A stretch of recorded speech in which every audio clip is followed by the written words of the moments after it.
Assalamualaikum everyone, welcome to my YouTube channel Medical Knowledge. So in this video we are going to study the topic of morphology, which is the chapter number 2. So let's start. Chapter number 2 हमारा क्या है? Anatomic and physiology considerations of form and functions of tooth, जिसमें आज हमने anatomic and physiology considerations को पढ़ना है. वो क्या है वो हम लोग देख लेते हैं.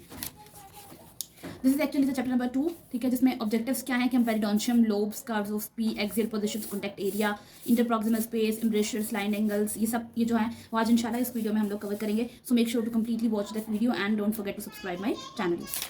ओके, सबसे पहले मैं आपको इंशाल्लाह कोशिश ये होगी कि इसके तमाम पॉइंट्स इस वीडियो में कवर हो जाएं. वो कहते हैं यहाँ पे हमारे पास 3 मेजर फंक्शंस हैं टीथ के. एक इंसान के मुंह में अगर दांत हैं तो वो क्या काम करते हैं. Number 1 is mastication and chewing, यानी आप खाने को जब चबाते हैं तो वो चूइंग का प्रोसेस है. एस्थेटिक्स मतलब अपेयर, जब आप हंसेंगे तो आपकी जो अपेयरेंस है, आपकी जो लुक है, वो आपकी टीथ से अपेयर होती है. फिर उसके बाद है फोनेटिक्स. फोनेटिक स्पीच के आपके बोलने में है, आपके दांत भी रोल प्ले करते हैं. पेरिडोन्शियम क्या है? Which is the supporting tissue, जिसके अंदर हमारे पास 4 चीज़ें आ जाती हैं: सीमेंटम, जिंजाइवा, एल्वियोलर बोन और हमारे पेरिडोन्शियल लिगामेंट्स या पीडियल फाइबर्स भी उन्हें कह सकते हैं. तो वो हमारा सपोर्टिंग टिश्यू है जो कि can be hard, can be soft, ठीक है. और इसमें हमारे पास सारी एनॉमलीज भी ये कवर कर लेता है. आगे चलते हैं. ये कुछ हिस्ट्री है, आई थिंक इतनी डिटेल में नहीं जाएंगे, बट थोड़ा थोड़ा आइडिया मैं आपको जरूर दूंगी. वो कह रहे हैं कि जो हमारे पास हमारा जो मैन का सिस्टम है वो हेटेरोडोंट है, यानी हमारे जो टीथ्स हैं they all have different shapes and they all have different functions as well. पहले जो वर्टिब्रेट्स थे उनके अंदर, रेप्टाइल्स के अंदर होमोडोंट्स वाला सिस्टम था. एक ही तरह के दांत होते थे और सब एक ही तरह के फंक्शन परफॉर्म कर रहे होते थे. तो जस्ट उनके अंदर बहुत कन्फाइंड, बहुत लिमिटेड मूवमेंट्स होती थी. बट विद द एवोल्यूशन, जिस तरह आपकी हिस्ट्री के अंदर चेंज आता गया, आपकी एवोल्यूशन होती गई. मैमल्स को देखा गया कि मैमल्स हेटेरोडोंट हैं, लेकिन उनके अंदर फिर भी एक मूवमेंट एब्सेंट है, which is lateral jaw movement जो है वो नहीं थी. और जैसे कि डॉग के अंदर लेटरल जॉ मूवमेंट्स नहीं है, ठीक है. फिर जब और कॉम्प्लेक्सिटी और डेवलप्ड हुई तो लॉब्स की नंबर उसका इंक्रीज हुआ. और फिर हमने देखा कि कुछ एनिमल्स हैं जो कि मैमल्स की ही फैमिली में से आते हैं, जिनको हम प्राइमेट्स कहते हैं, जिनके अंदर हम मंकीज वगैरह को इन्वॉल्व करते हैं. उनके अंदर फर्दर जो है वो मूवमेंट्स हमने ऑब्जर्व की, कॉम्प्लेक्सिटी ऑब्जर्व की, लॉब ज़्यादा हो गई. और आगे ऑमनीवोरस के अंदर क्या है, जो होम्योसेपियंस हैं, जिनके अंदर मैस्टिकेशन मीट की, यानी वो गोश्त भी खा सकते हैं, and they are also able to eat the plant foods भी है. तो उनके अंदर जब देखा गया तो किनाइंस जो थे वो लेंथ में कम हो चुके थे, ठीक है. और फिर आगे अगर फर्दर आगे जाएं तो एक और हमारे पास हूव्ड एनिमल्स आ जाते हैं, अंग्युलेट्स है, जिनके अंदर हमारे ये घोड़ा वगैरह है, काऊ हैं. इनके अंदर हमने देखा गया कि और एक्सटेंसिव लैटिट्यूड जो है वो हमारे पास जो मूवमेंट्स और ज़्यादा कन्फाइंड और ज़्यादा यानी कि आप कह सकते हैं रेंज ऑफ मूवमेंट प्रोवाइड कर रही थी. लास्ट पे अगर हम देखें वो कहते हैं इंसाइजर, जो रोडेंट्स वगैरह होती हैं, जो कुतरने वाले जानवर होते हैं, जो चीज़ों को कुतर लेते हैं, उनके अंदर हमने होलो कैनाइंस वगैरह देखे. तो this was just a brief description of the history कि किस तरह से फर्दर कॉम्प्लेक्सिटी आती गई टीथ के अंदर और किस तरह टीथ डेवलप होते गए. अब हम आगे लोब्स को देख लेते हैं. लोब्स बेसिकली क्या होते हैं? These are the primary divisions of the tooth, जिसमें आपको हर टूथ में ग्रूव्स नजर आएंगे. अब अगर आप इसको यहाँ पर हम लोग इस डायग्राम को देखें तो यहाँ से डायग्राम बहुत कॉम्प्लेक्स हो जाती है. तो मैंने इसका एक टेबल बनाया है जो कि ये है कि हमारे पास किस वाले टूथ के अंदर हमारे पास कितनी जो है वो लोब्स हमारे पास आ जाती हैं. सबसे पहले हमारे पास है परमानेंट एंटीरियर थी. एंटीरियर क्या होते हैं? हमारे फ्रंट वाले यानी सामने वाले, जैसे कि सेंट्रल इंसाइजर्स, लेटरल इंसाइजर्स, ठीक है, और केनाइंस वगैरह, ये एंटीरियर टीथ हैं. तो एंटीरियर टीथ की 4 लोब्स होती हैं. 3 जो है उसकी लेबियल होती हैं और एक उसकी लिंगुअल है. लेबियल कौन कौन सी है? मीजियो लेबियल, मिडल लेबियल, डिस्टो लेबियल और लिंगुअल लोब एक एक्स्ट्रा है. तो 3 labial and 1 lingual lobe constitute the permanent anterior tooth, ठीक है. फिर अगर हम परमानेंट पोस्टीरियर यानी पीछे वाले की बात करें, जिसमें हमारे पास प्री मोलर्स हमारे पास आ जाते हैं, तो उनके अंदर 4 लोब्स हैं, 3 बकल होंगी और 1 लिंगुअल होगी, ठीक है. क्योंकि आपको पता है पीछे जो परमानेंट, अगर परमानेंट को तो ठीक है, पोस्टीरियरली अगर देखा जाए तो पोस्टीरियरली जो हमारी चीक्स को बल्कि टंग को फेस कर रही होती है वो साइड हमारी बकल वहां पे आ जाती है. तो जस्ट नाम चेंज होगा, बाकी सब वही है. Mesio buckle, middle buckle, disto buckle और lingual is the same for both the anterior and the posterior teeth. एक एक्सेप्शन यहाँ पे जो है वो क्या है? मैंडिबुलर सेकंड प्री मोलर, जिसके अंदर 5 लोब्स हो गई. क्यों 5 लोब? क्योंकि उसके अंदर एक और लिंगुअल लोब हमें नजर आ गई, तो उसके अंदर 2 लिंगुअल कव्स हैं, बाकी सारी जो है वो सेम है, ठीक है, बाकी लोब सेम है. तो ये एक्सेप्शन जो है वो याद रखनी, इट्स इंपॉर्टेंट. अगर हम आगे बात करें परमानेंट मोलर्स की, तो परमानेंट मोलर्स में हमारे पास 4 लोब्स हो जाती हैं. कौन कौन सी हैं? मीजियो buccal, disto buccal, mesio lingual और डिस्टो लिंगुअल, यानी 2 के साथ जो बकल है और 2 हमारी लिंगुअल्स हैं. मोलर्स के अंदर ही बात हो रही है. ये मैंने आपको मैक्सिलरी मोलर्स के बारे में बताया. अगर if we talk about the mandibular molars तो उसके अंदर 5 लोब्स हो जाती हैं. उसके अंदर एक नई लोब जो ऐड हुई है which is the distal lobe, ठीक है, ये ऐड हुई है. बाकी सारी जो है वो सेम है, mesio buccal, disto buccal, mesio lingual and disto lingual. तो these was all about the lobes. के आपको एमसीक्यूज में पूछा जा सकेगा कि कि मैंडिबुलर जो हमारे पास मोलर्स हैं उनकी कितनी लोब्स होती हैं, कौन सी एक्सेप्शन है, कौन सी नई लोब थी, which was the new lobe, which was the extra lobe in the mandibular molars. तो आपको ये लोब्स का जब पता होगा तो आप लोग राइट ऑप्शन चूज करते हुए कभी घबराएंगे नहीं। तो ये जब हम यहाँ पे देखते हैं ना तो इतना कॉम्प्लेक्स लगता है कि पता नहीं क्या डायग्राम्स हैं क्या है, बट ये जो मैंने आपको सारा बताया this was all about this topic कि लोब्स किसकी कितनी है, कौन सी किसमें क्या ऐड हो गई है, किसकी क्या एक्सेप्शन है। बट अगर अपने डायग्राम देखनी तो आप डायग्राम्स यहाँ से देख सकते हैं कि ये देखो ना, ये मीजियल साइड होती है, फिर यहाँ पे डिस्टल होती है, पीछे यहाँ पे देखेंगे तो ये लिंगुअल आ जाएगी, इस तरह बीच में सेंट्रल ग्रूव्स हैं। तो जस्ट मैंने यहाँ डायग्राम से शो किया, बाकी I have covered every single thing, ठीक है। मैंने कोशिश किया कि हर चीज़ आपको कन्फाइन तरीके से और अच्छे तरीके से बता दी जाए। जिस ये अभी जो हमने मोलर का देखा ये भी वही है, जैसे अगर आप यहाँ पे देख लो तो ये देखो बकल आ गया, ये साइड मीजियल हो गई, ये डिस्टल है, पीछे लिंगुअल और डिस्टो बकल, तो ये 5 हो गई मैंडिबुलर मोलर्स के अंदर। Okay, moving towards the next topic which is about the curves. Curves के बारे में भी अगर मैं आपको यहाँ से बता दूं जो कि मैंने पॉइंट्स लिखे हैं तो आई थिंक आप लोग के लिए ज़्यादा बेहतर हो जाएगा पॉइंट्स की फॉर्म में देखना। कर्व ऑफ स्पीड, अगर कर्व ऑफ स्पीड से स्टार्ट करने से पहले देखें तो वो कहते हैं arrangement of teeth which is for the efficient use of forces of mastication. अगर हमारे टीथ प्रॉपर्ली अरेंज नहीं होंगे, उनकी डायमेंशन प्रॉपर नहीं होंगी, तो हम फिर क्या करेंगे, हमारी मैस्टिकेशन यानी हम खाना सही तरीके से नहीं खा सकेंगे, हमारी चूइंग का प्रोसेस सही नहीं होगा। And the second thing is which is stabilizing and protecting the dental arch के, हमारी ये जो आर्चेज हैं जिसमें हमारी अपर आर्च है और लोअर आर्च है, इनको स्टेबलाइज करना, इनको अपनी जगह पे फिक्स रखना एंड देन इनकी प्रोटेक्शन करना, which is the main purpose of arrangement of teeth. तो अरेंजमेंट्स की सी बेस पे कुछ कर्व्स भी अराइज हो जाती हैं, इन्हीं आर्चेस की कर्व्स होती हैं। वो क्या है, सबसे पहले कर्व ऑफ पी है which is begins at the tip of canine. अगर मैं यहाँ पे ये आर्च ड्रॉ करती हूँ और फर्स्ट आपको पता है ये मेरा सेंट्रल इंसाइजर, ये मेरा लेटरल इंसाइजर, ये थोड़ा सा कोनिकल शेप, ये conical shape which is the canine. तो यहाँ के टिप से स्टार्ट होके पीछे कहाँ तक जाना है, फॉलो द बक्कल का tip of pre molars and molars. पीछे जो प्री मोलर्स और जो मोलर्स हैं उनकी टिप तक जाना है। तो ये पूछा जाता है कि कहाँ से स्टार्टिंग है और कहाँ से एंडिंग है। टिप ऑफ कैनाइन से स्टार्ट होगा और tip of molars and pre molars जाएगा पोस्टीरियरली पीछे की तरफ। क्या है, 2 डायमेंशन में आप उसको देख सकते हैं, एंटीरियरली और पोस्टीरियरली, यानी सामने से शुरू होती है ये कर्व और पीछे पोस्टीरियर चली जाती है। फिर ये कहाँ पे, maxillary molar roots are incline mesially, यानी वो जो मैक्सिला के मोलर्स हैं उनकी रूट्स को देखा गया तो वो मीजियली इंक्लाइन थी, और मैंडिबुलर मोलर रूट्स को देखा गया तो वो डिस्टली इंक्लाइन थी, ठीक है। आगे अगर हम देखें तो कर्व ऑफ विल्सन है। कर्व ऑफ विल्सन कैसे है, इट इज मीजियो अच्छा एक और चीज मैं यहाँ पे बताना भूल गई, curve of Spee, why are basically what is the use of curve of Spee या what is the purpose of curve of Spee, it is showing the inclination, ठीक है, of teeth in the arch, ठीक है। अगर हमें inclination, normal inclination पता होगी तो लेट्स सपोज अगर कोई टीथ अपनी नॉर्मल इंक्लिनेशन से बाहर होगा या अंदर होगा तो हमें आइडिया हो जाएगा कि हाँ इस टीथ का मसला है। अगर हमें नॉर्मली नहीं पता तो how we can able to be point out the defective one कि किसकी अरेंजमेंट, किसकी इंक्लिनेशन सही नहीं है, ठीक है। तो ये curve of P is showing the inclination of teeth in the arch. आगे चलिए, कर्व ऑफ विल्सन है, मीजियो डिस्टली अरेंज्ड है, जैसे ये एंटीरियर पोस्टीरियरली थी वो मीजियो डिस्टली होगी, 2 डायमेंशन है, मीजियो और डिस्टल ही होगी। इसका पर्पस क्या है, what is the purpose of curve of Wilson, it is the complement the path of dies during the movement of mandible, यानी जब आपका मैंडिबल मूव करता है, क्योंकि हमें पता है maxilla is the fixed one, जो ऊपर वाला जबड़ा है मैक्सिला वो मूव नहीं करता, and mandible is the movable one, तो उसकी मूवमेंट को हेल्प करना। Crown of mandibular posterior teeth must incline lingually, यानी अगर मैंडिबुलर टीथ के क्राउन को देखा गया तो उनकी इंक्लिनेशन किस तरह थी, देयर वाज लिंगुअल, ठीक है। और अगर हम मैक्सिलरी पोस्टीरियर को देखें यानी मैक्सिला के देखेंगे तो उनके जो क्राउन्स थे वो बकली इंक्लाइन थे। वेरी वेरी इंपॉर्टेंट थिंग्स जो यहाँ पे मैं बॉक्स करी हूँ कि ये पूछा जाता है कि मैंडिबल के किस तरह से इंक्लाइंड है और मैक्सिला के पोस्टीरियर टीथ किस तरह से इंक्लाइंड है, तो लिंगुअली एंड बकली। और यहाँ पे कहते हैं molars inclination is greater than that of premolar. What is the reason behind के मोलर्स जो है उनकी इंक्लिनेशन ज्यादा हो जाती है as compare to premolar, क्योंकि ये कर्व जो है कर्व ऑफ पी, अगर मैं आपको ड्रॉ करूँ तो अगर ये कर्व इस तरह जा रही है मीजर डिस्टली तो ये यहाँ पे नैरो होती है स्टार्टिंग में, बट आहिस्ता जाते जाते वाइड हो जाती है, यानी towards the molar it is wide. तो इसलिए मोलर्स की इंक्लिनेशन ज्यादा हो जाती है, because as we move towards the molars the size of the curve increase, ठीक है, that is why it is more inclinated. Last one is the curve of Monson, 3 dimensional है, combination of curve of Spee plus combination of curve of Wilson, यानी दोनों curves का को मिला दें, अगर कर्व ऑफ पी और विल्सन दोनों को हम लोग मिला दें, हमारे पास कौन सी कर्व आएगी, कर्व ऑफ मॉनसन, ठीक है। Curvature is in the form of portion of ball और स्फीयर। अगर हम इसकी शेप देखें ना इस कर्व की तो वो कुछ स्फीयर की तरह और बॉल की तरह उसके नजर आता है हमें। मैं अभी डायग्राम भी आपको दिखा देती हूँ। Curvature is concave. अब ये जो चीजें मैंने पॉइंट्स पे लिखी हैं these are very very important. जो कनकेव है वो किस आर्च के लिए है, मैंडिबल के लिए, लेकिन कन्वेक्स किसके लिए है, मैक्सिला के लिए। अगर आपको ये चीजें याद नहीं होती तो कुछ पॉइंट ढूंढ लेते हैं। वो ट्रिक क्या है, कन्वेक्स में एंड पे एक्स है, मैक्सिला में भी एक्स होता है, तो आपको यहाँ से याद रह जाएगा कि मैक्सिलरी आर्च इज कन्वेक्स, ठीक है, and mandibular arch is concave, ठीक है। आई होप के you will get this point. आगे चलते हैं। अगर मैं यहाँ से डायग्राम भी आपको दिखा दूँ पर जो सारा है, आई मेक श्योर के सब चीज़ें जो है कवर हो जाए। ये देखें यहाँ से एंटीरियर, ये किनाइन से शुरू होकर पीछे मोलर तक जा रही हैं, और ये एंटीरो पोस्टीरियरली, सामने से पीछे बैक की तरफ। कर्व ऑफ विल्सन देखा जाए तो curve of Wilson is मीजियो distally, यानी मीजियल लाइन से डिस्टली, ठीक है। अगर हम आगे कर्व ऑफ मॉनसून देखें ये स्फीयर की शेप में, ठीक है, या हाफ बॉल की शेप में आपको नजर आ रही है।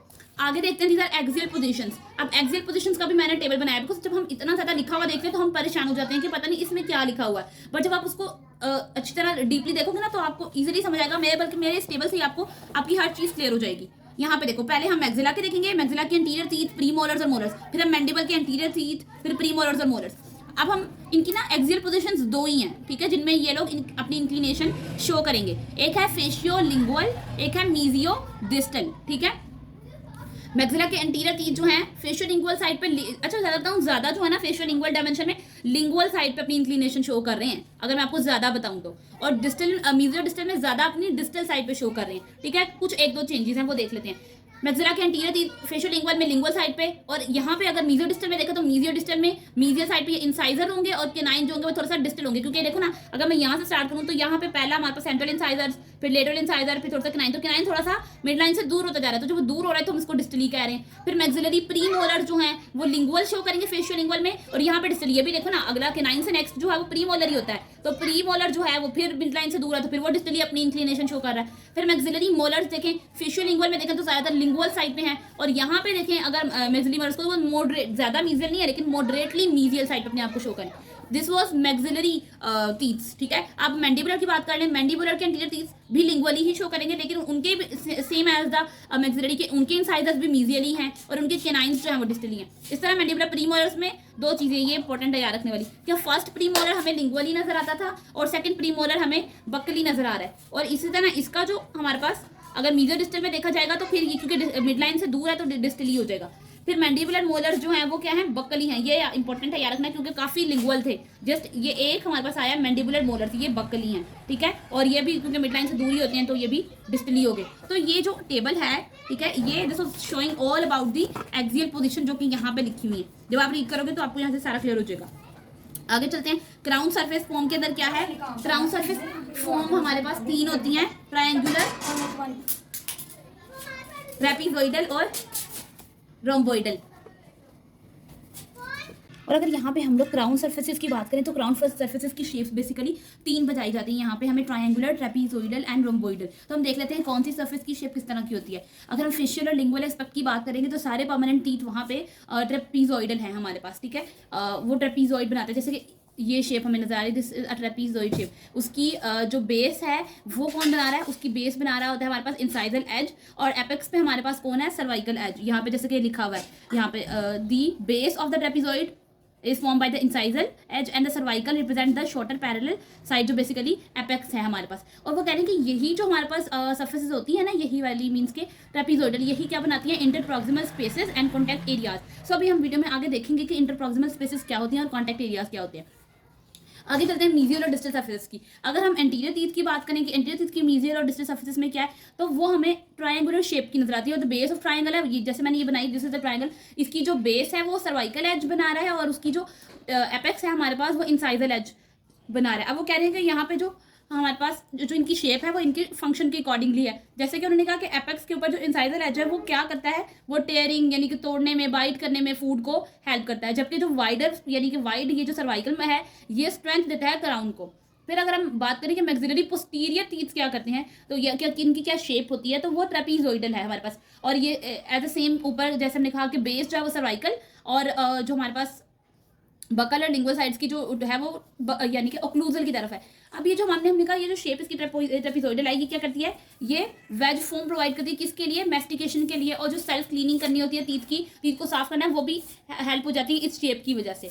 अगर हम यहाँ पे देखें तो ये शेप कुछ इस तरह से हमें नजर आ रही है, ये ट्रायंगुलर, ठीक है, ये हमारे पास ट्रेपीजोइडल है, ये ऊपर बिल्कुल साफ, ये मतलब इस तरह पैरेलल की साइड है ताकि यहाँ पे क्लीनिंग प्रोसेस इजीली हो जाए, ठीक है। और फिर आगे हम बात करें मैंडिबुलर पोस्टीरियर टीथ की, तो मैंडिबुलर पोस्टीरियर टीथ जो होते हैं वो यानी कि मैंडिबल के नीचे लोअर वाले रम्बोइडल हो जाते हैं। रम्बोइडल में क्या होता है, हमारी जो क्राउन्स हैं with the crowns incline toward lingual, यानी क्राउन जो वो लिंगुअल साइड पे हो जाएगा। और इसकी जो शेप रम्बोइडल होने की वजह यह है कि ये प्रॉपर इंटरलॉकिंग प्रोवाइड कर देता है आपकी मैंडिबुलर, जब देखो जब हम बाइट लेते हैं, बाइट के दौरान क्या होता है, आपके ऊपर वाला मैक्सिला और मैंडिबल आके इंटरलॉक करते हैं, इस तरह से इंटरलॉक करते हैं आपस में। तो ये जो इंटरलॉकिंग मैकेनिज्म है मैस्टिकेशन के दौरान, it is possible because of this rhomboidal shape. तो ये था क्राउन सरफेस स्पॉन्स। आगे हम देखते हैं, अभी मैंने कहा था कि कुछ ये जो हमने बात की यहाँ पे लिंगुअल सरफेसेस में जो हमारी शेप थी ट्रेपेजॉइडल, यहाँ पे हमने कहा कि ये इंटर प्रॉक्सिमल स्पेसेस और कॉन्टैक्ट एरियाज बनाती है। तो अब हम देख लेते हैं ये कॉन्टैक्ट एरियाज क्या होते हैं। कॉन्टैक्ट एरियाज को कहते हैं हर टूथ का दूसरे टूथ के साथ एक एडजस्ट, अपने एडजस्ट बिल्कुल एडजस्टेंट वाले, ये किसी दूसरे टूथ की बात नहीं हो रही, बिल्कुल साथ वाला। जैसे अगर ये टूथ है तो इसके बिल्कुल साथ वाला टूथ एडजस्टेंट टूथ, उसके साथ कॉन्टैक्ट एरिया होता है। वो कॉन्टैक्ट एरिया क्या है, the place where the teeth do touch, एक दूसरे को टच करते हैं, ठीक है। और मोस्टली क्या होता है कि मीजियल साइड, अगर इस साइड इसकी मीजियल और इसकी डिस्टल आपस में कॉन्टैक्ट करिए, लेकिन क्या होता है अगर हम सेंटर वाले टूथ की बात करें, ठीक है, तो वहां पे क्या होता है सेंट्रल इंसाइजर दोनों के आपस में मीजियल सरफेस पे कॉन्टैक्ट करते हैं। व्हाट इज दिस, मतलब अभी इसकी कंफ्यूजन अगर हो रही है तो यहाँ पे देख लेते हैं। ये देखो यहाँ पे जब हम करते हैं तो यहाँ से स्टार्ट कर लेते हैं, ये मिड लाइन है, इस साइड का सेंट्रल इंसाइजर और इस साइड का भी सेंट्रल इंसाइजर, ठीक है, यानी अपर लेफ्ट और अपर राइट, ठीक है। ये इसकी भी यही मीजियल है और इसकी भी यही मीजियल है, ठीक है। तो फर्स्ट वाले जो है वो दोनों की आपस में मीजियल वाली कॉन्टैक्ट करती है, लेकिन आगे ऑनवर्ड बात करें तो आगे ऑनवर्ड पहले की मीजियल होती है, दूसरे की डिस्टल हो जाती है, पहले की मीजियल फिर दूसरे की डिस्टल, इस तरह से ये सीक्वेंस चलता है। फिर वो हमारे पास कहते हैं कि आहिस्ता आहिस्ता कॉन्टैक्ट एरिया जो होते हैं वो ब्रॉड हो जाते हैं। वो ब्रॉड क्यों होते हैं, क्योंकि आहिस्ता आहिस्ता धीरे दूसरे को रब करना शुरू हो जाते हैं। उन रबिंग की वजह से ये इनके अंदर ब्रॉडनिंग आती है, ठीक है। और अगर मीजियो डिस्टली देखें तो वो फिर नैरोवर हो जाते हैं। सो अगर हम ब्रॉडनिंग की बात तो हमने कर ली। ये जो कॉन्टैक्ट एरियाज हैं they are also for the stabilizing dental arch, यानी आपकी आर्च को स्टेबल रखना, उसको एक जगह पे फिक्स करना, आपके फूड मटेरियल को उस आर्च में स्लिप होने से बचाना, आपकी प्रॉपर रिप्लेसमेंट कराना कॉन्टैक्ट एरियाज में। This are very important. आपके अभी आपको शायद पढ़ते हुए फील है, लेकिन जब आप उसको ऑब्जर्व करेंगे अपने मुंह के अंदर तो आप देखेंगे कि ये फूड को चू करने का मैस्टिकेशन के प्रोसेस में ये बहुत छोटी छोटी चीज़ें जो हैं वो बहुत मेन रोल प्ले करती हैं। आपके फूड के फ्लो को पैटर्न को मेंटेन करना, फूड की पैकिंग ना देना, क्योंकि अगर फूड उधर उसके कॉन्टैक्ट एरियाज में पैक हो जाता है तो वो इन्फ्लेमेशन स्टार्ट करा देता है, वहां पे आपकी जिंजिवाइटिस डिजीजेस कॉज करने लग जाता है, बैक्टीरियल रिएक्शन स्टार्ट हो जाता है उसके ऊपर।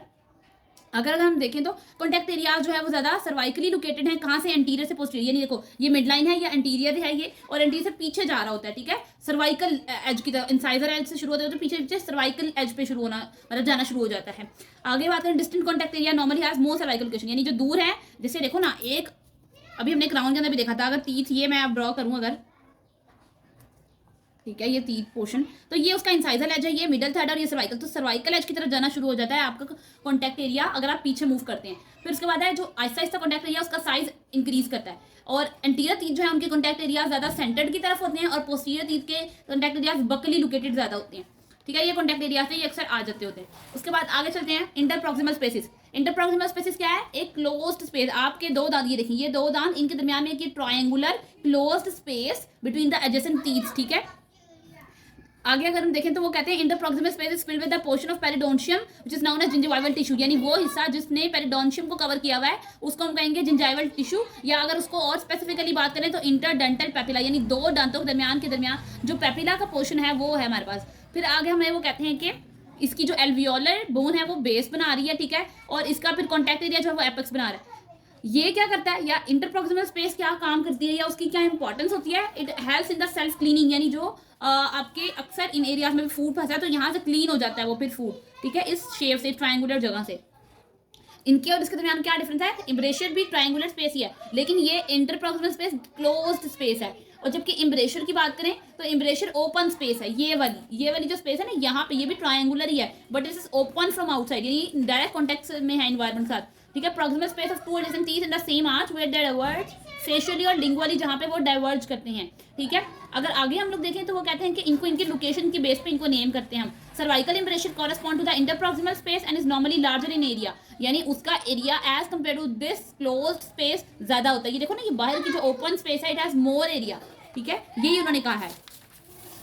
ये अगर हम डायग्राम में देख लें इम्ब्रेशर ही हमें देखो वो कह रहे हैं इम्ब्रेशर, ठीक है, उसको हम लोगों ने दो हाउस में सेगमेंट्स में डिवाइड किया है। नीचे वाला अगर हम देखें तो वो इंटरप्रॉक्सिमल स्पेस है, यहाँ पे बकल इम्ब्रेशर दिखा रही है, बकली लोकेटेड जो है यहाँ पे उन्होंने आपको लिंगुअल इम्ब्रेशर दिखा दिया है। ये प्रॉपर इम्ब्रेशर क्या है कि उसके दो फिजियोलॉजिकल पर्पसेज हैं, पहला spillway for the food material, यानी फूड वहां से निकल के आगे मूव कर जाए मैस्टिकेशन के दौरान, और दूसरा self cleaning process of teeth, ठीक है, दांत को साफ रखने के लिए भी इंपॉर्टेंट है। अगर ये इम्प्रॉपर है, काम उसका सही नहीं होगा तो वहां पे पोटेंशियल ब्रेकडाउन हो जाएगा आपके पेरिडोंशियम का, ठीक है। एंटीरियर पार्ट में देखें तो impression is also factor in the aesthetic, यानी आपकी स्माइल में भी इम्प्रेशन जो है वो इंपॉर्टेंट रोल जो है वो प्ले करता है।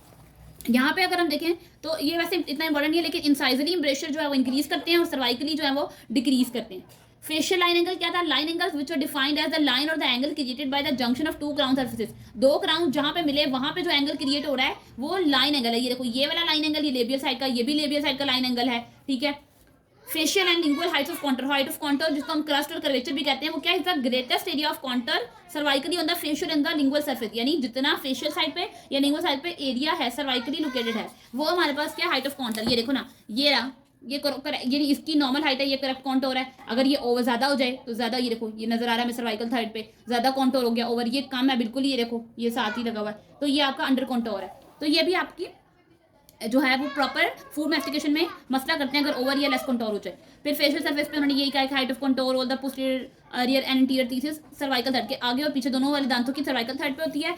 एंटीरियर की बात करें इंसाइजर और किनाइन में भी सर्वाइकल थर्ड पे है। पोस्टीरियर में प्री मोलर्स और मोलर्स की मिडल और ओक्लूजल थर्ड पे होती है, ठीक है। This was all about the chapter number 2 which is the, हमने इसमें जो देखा, आई एम अगेन रिपीटिंग, इसका जिसका नाम था anatomic and physiology considerations. Introduction में हमने देखा यहाँ पे मेजर फंक्शंस देखे, थोड़ी सी हिस्ट्री पढ़ी, लोब्स की तरफ आए, लोब्स का मैंने आपको टेबल भी दिखा दिया, कर्व्स ऑफ स्पी, विल्सन और मोन्सो की तरफ आए। फिर हमने उनकी सरफेसेस में शेप्स की बात कर ली, कौन रोम्बोइडल है, कौन ट्रेपिजोइडल है, कौन ट्रायंगुलर है, कंटेक्ट एरियाज क्या होते हैं, इंटरप्रॉक्सिमल स्पेसेस क्या हैं, इम्ब्रेजर्स क्या है, और फिर हमने एंगल्स देखे, लाइन एंगल्स क्या हैं और हाइट ऑफ कॉन्टोर क्या है, और इनके साथ साथ क्या इंपॉर्टेंट चीजें हैं, क्या इंपॉर्टेंट क्वेश्चन है। So make sure to subscribe my channel to get more videos like this. Thank you so much for watching this video. Stay blessed.